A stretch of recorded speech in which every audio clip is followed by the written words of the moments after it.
আসসালামু আলাইকুম। আশা করি সবাই ভালো আছে এবং আলহামদুলিল্লাহ আমি খুব ভালো আছি। তো কিছু কথা শেয়ার করতে চাই আপনাদের কাছে, যেটা আমাদের সবার জন্যই প্রযোজ্য।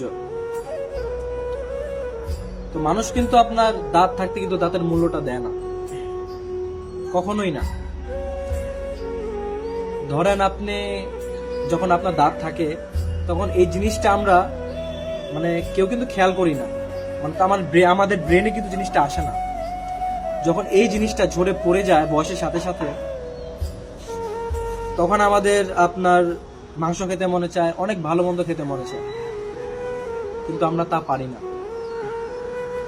ঠিক তেমনি আপনার আশেপাশে অনেক প্রিয়জন আছে আপনার, যাদের দেখবেন আপনি 10 দিন 20 দিন 30 দিন যাই হোক আপনি তাদেরকে আগলিয়ে রাখছেন।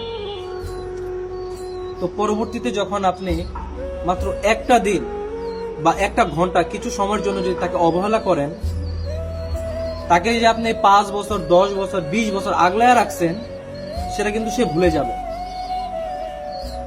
জাস্ট একটা এক্সাম্পল দিই ছোট্ট করে। ধরেন আমরা যখন ঘুমাই তখন আমাদের উপরে কিন্তু ফ্যান চলে, তো সেই জিনিসটা কিন্তু আমাদের ব্রেনে আসে না যে ফ্যান চলতেছে, আমরা কিন্তু ফিলটা নিচ্ছি, বাতাস খাচ্ছি আমরা। তো যখন ফ্যানটা কেউ বন্ধ করে দেয় বা কারেন্ট চলে যায়, তখন কিন্তু আমাদের ব্রেনে আসে যে ফ্যানটা বন্ধ হয়ে গেছে, আমরা বাতাসটা খেতে পারতেছি না।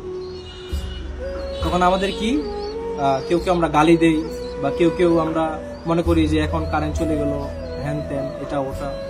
তো এটা বলার উদ্দেশ্য হচ্ছে যে সেই ফ্যানটা যে এতক্ষণ ঘুরলো, এই 8 ঘন্টা 10 ঘন্টা, সেটা কিন্তু আমাদের ব্রেনে আসলো না।